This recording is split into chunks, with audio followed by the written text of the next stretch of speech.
Itu pun ada jamnya, Le. Saya dari siang. Kalau bicara masalah jam, saya dari siang. Saya takut karena nama saya sudah terdaftar di OJK. Saya takut bisa dicoret saya. Bisa juga saya dihukum.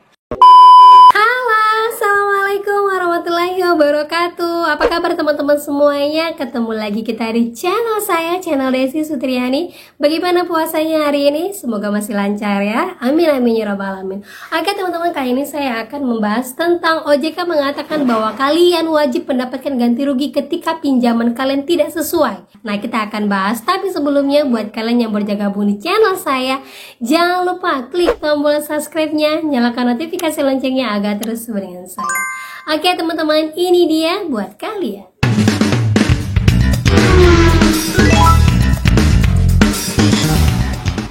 Halo, tahukah kamu bahwa tanggal 15 Maret setiap tahunnya diperingati sebagai Hari Hak Konsumen Sedunia? Dan terutama juga kita memiliki hak untuk mendapatkan edukasi keuangan, diperlakukan atau dilayani secara benar, dan juga mendapatkan ganti rugi kalau produk dan atau layanan yang diterima tidak sesuai dengan yang diperjanjikan. Nah teman-teman, ternyata saya lupa kelewat untuk update tanggal 15 Maret kemarin itu adalah Hari Hak Konsumen Sedunia. Jadi di sini kita mendapatkan hak-hak atas segala pinjaman yang sudah kita lakukan dan hak atas segala keuangan yang terjadi pada diri kita. Nah di sini Kepala Eksekutif dari OJK mengatakan bahwa setiap warga negara Indonesia berhak untuk mendapatkan ganti rugi apabila pinjamannya tidak sesuai dengan peraturan yang berlaku. Nah ini banyak sekali ya dilema untuk pernyataan seperti ini, karena kita tahu ya pinjaman kita di OJK itu sebenarnya tidak sesuai dengan peraturan. Dan lebih mirisnya lagi ya, saya baru lihat juga bahwa OJK memborong 9 piala. Mereka berhasil untuk menangani keuangan yang ada di Indonesia.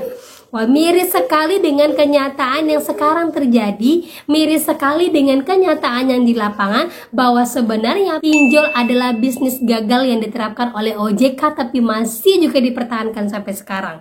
Ya, berarti saatnya untuk benar-benar galbay, saatnya benar-benar untuk tunjukkan kepada OJK bahwa yang selama ini kalian terima, bahwa yang selama ini kalian raih itu adalah fata morgana yang sebenarnya tidak sesuai dengan kenyataannya. Benar kan ya, kita ketahui sekarang ya. Apalagi yang sekarang OJK kenapa tidak sampai untuk memberantas DC-DC yang bekerja lebih dari satu aplikasi? Ya karena setahu saya kalau DC itu wajib memiliki sertifikasi SPPI kan ya, identitas, terus dia bernaung di salah satu perusahaan. Tetapi fenomena yang terjadi sekarang di lapangan banyak sekali yang menginformasikan kepada saya bahwa satu DC itu bisa menagih 5 aplikasi. Wah, ini kenapa tidak sampai kepada OJK? Apakah ini memang dibenarkan? Karena untuk DC sendiri peraturannya itu masih di bawah dari OJK, masih di bawah lingkupnya OJK karena berkaitan dengan keuangan. Tetapi kalau yang modelnya seperti ini, apakah memang ini disahkan atau tidak? Walaupun ya statusnya itu DC sebagai freelance, ya walaupun dia dilengkapi sama surat SPPI-nya, tetapi apakah boleh satu DC itu bekerja untuk banyak perusahaan? Kalau kalian temukan hal-hal yang seperti ini buat teman-teman semuanya ya, saran dari saya ketika kalian punya galbay di Adapundi tetapi DC yang datang itu adalah tunaiku ataupun DC aku laku, minta surat resmi yang memang stempel resmi dari Adapundinya, terus tidak bertuliskan tangan. Kalaupun memang dia bertuliskan tangan, kan harus perhatikan harus ada stempel perusahaan dan juga kop suratnya harus jelas. Jangan hanya tanda tangan jelas terus kalian dikasih nomor WA. Biasanya itu DC yang bergerak di bawah yayasan ataupun dia bergerak perorangan. Jadi hati-hati teman-teman ya, jangan mau bayar ke DC.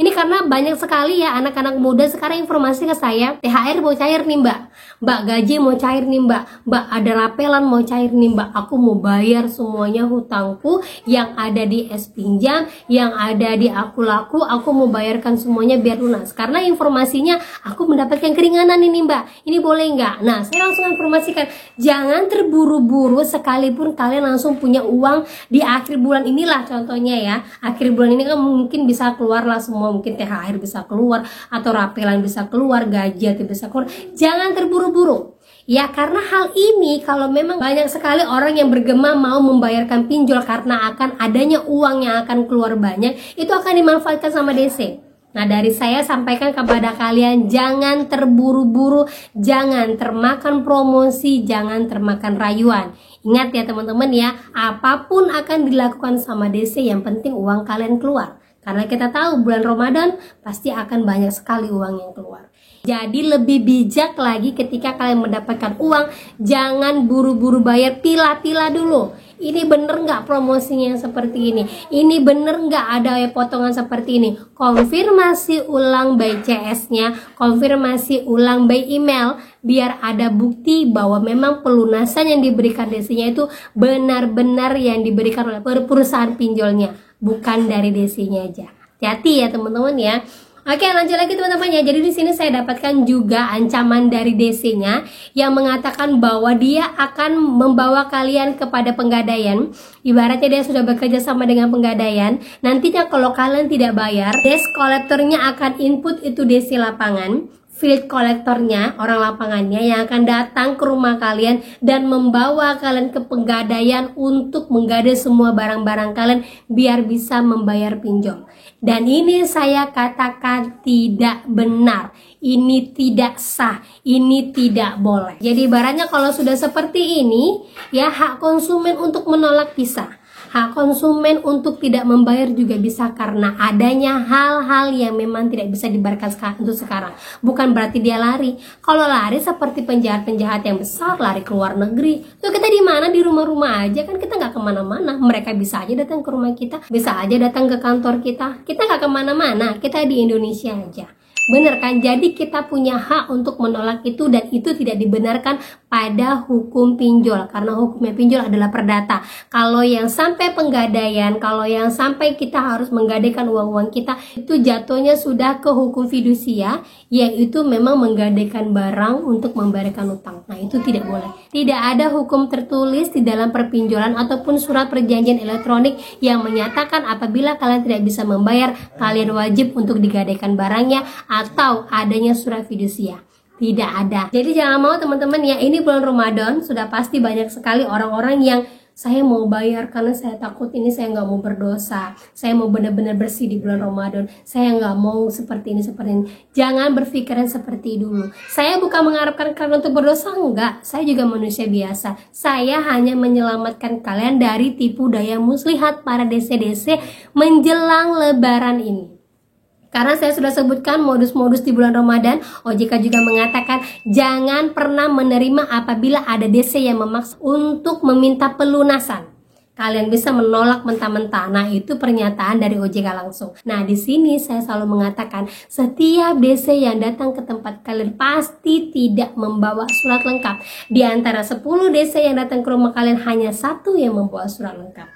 Dan itu biasanya ketua-ketua DC-nya aja, yang anak buah-buahnya itu tidak membawa surat. Jadi kalian punya kekuatan ketika DC datang ke rumah kalian, minta suratnya. Terus kalau dia menyatakan akan ribut, silakan ribut. Terus kalian sampaikan saja, nama saya sudah masuk ke dalam slik OJK. Banyak lagi yang masuk ke dalam slik OJK. Saya terima itu masuk ke dalam slik OJK. Terus kalian mau apa? Toh nanti ujung-ujungnya saya bayar kan? Toh nanti ujung-ujungnya bisa saya lunaskan kan? Tapi nggak sekarang. Jadi kalau kalian mau maksa 10 kali pun datang ke tempat saya, kalau saya bilang belum mau bayar, saya tidak akan bayar. Karena saya emang belum bisa bayar. Nah, itu adalah pernyataan yang bagus dan akhirnya DC-nya pulang. Karena kalau sudah berkaitan dengan slik OJK, DC-nya itu udah nggak bisa ngomong apa-apa. Karena apa? Hutang kita udah tercatat, mau diapain itu juga akan terbayar sama mereka. Gitu ya teman-teman ya. Terus juga kalau yang nggak masuk dalam slik OJK, apakah bisa seperti itu? Bisa. Cara menjawabnya adalah bagaimana?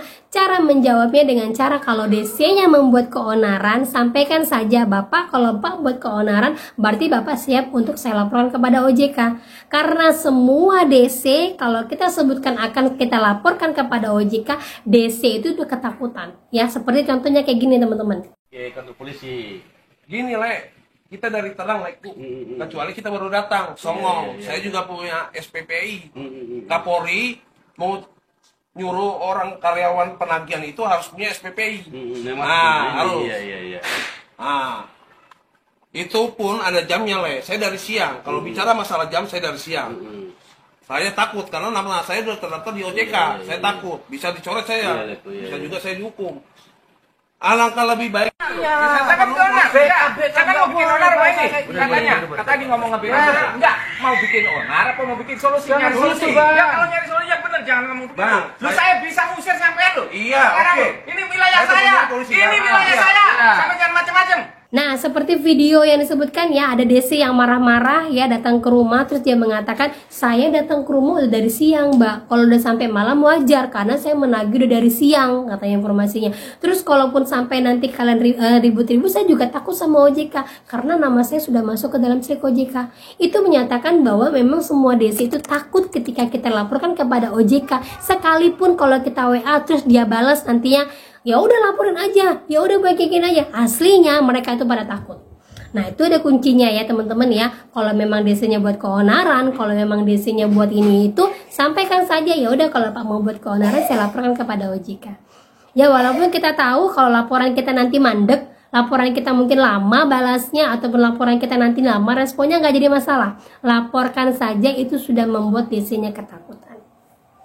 Nah gitu teman-teman ya.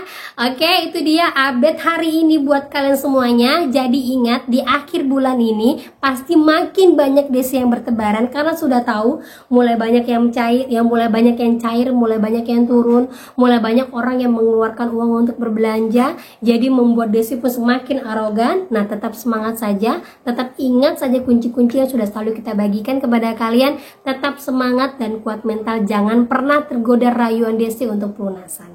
Gitu teman-teman ya. Oke, itu saja yang bisa saya sampaikan. Semoga menjadi mood booster buat kalian semuanya. Akhir kata saya ucapkan Assalamualaikum warahmatullahi wabarakatuh.